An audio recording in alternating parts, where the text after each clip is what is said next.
ஒரு 13 வயசு பொண்ணு அவளோட குழந்தைய குளத்துல தண்ணி கொன்னுடுறா. ஸோ அவ ஏன் அப்படி பண்ணா?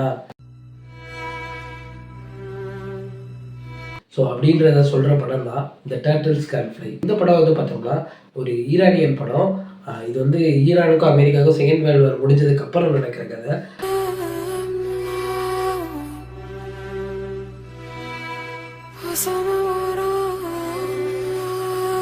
ஃபுல்லாகவே மெயின் ஆக்டர்ஸ் பார்த்தோம்னா ஒரு 15 வயசுக்குள்ளே இருக்கவங்களோட கதை தான் இது.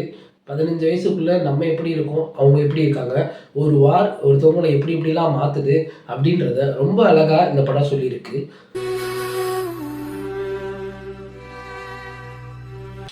ஸோ இந்த படத்தில் எனக்கு பிடிச்ச சீனே ஒரு சீனில் வந்து டீச்சர் வந்து படிக்க சொல்லுவார்.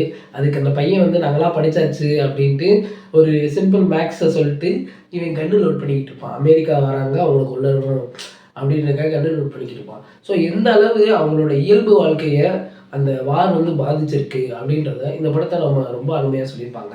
ஸோ மன வலிமை அதிகமாக இருக்கவங்க மட்டும்தான் இந்த படத்தை பார்க்கணும். சும்மா எல்லாரும் போய் பார்த்துடாதீங்க, என்னடா படம் இது அப்படின்னு உங்களுக்கு தோணிடும்.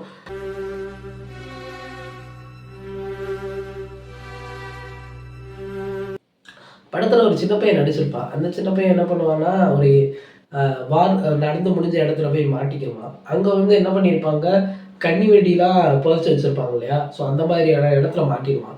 இவனுக்கு ஒரு 2 வயசு தான் இருக்கும். இவன் நகர்ந்தானா கன்னி வெடியில் காலை வச்சு செத்துருவான். ஸோ அப்படி இருக்கப்ப அவனை அங்கே போய் காப்பாற்றுற சீன்லாம் இருக்கும். அந்த சீன்லாம் ரொம்பவே சீட்டேஜிங்காக ரொம்பவே சூப்பராக பண்ணியிருப்பாங்க. ஸோ அந்த சீனுக்காகவே படத்தை இன்னொரு வாட்டி பார்க்கலாம். ஸோ டர்ட்டில்ஸ் கேன் ஃப்ளை கண்டிப்பாக ஒரு வாட்டி எல்லாரும் பார்க்க வேண்டிய படம். கொஞ்சம் மன வலிமையோடு அந்த படத்தை பாருங்கள். ஸோ இந்த படத்துக்கு என்னோட ரேட்டிங் பார்த்தீங்கன்னா 5க்கு 4 தரலாம். இந்த படம் 2000 அந்த ரேஞ்சில் தான் வந்ததுக்கு. ஸோ இது மாதிரி நிறைய ஃபிலிம் அப்டேட்ஸ் பற்றி தெரிஞ்சுக்க என் சேனலை சப்ஸ்கிரைப் பண்ணுங்கள். டாடா.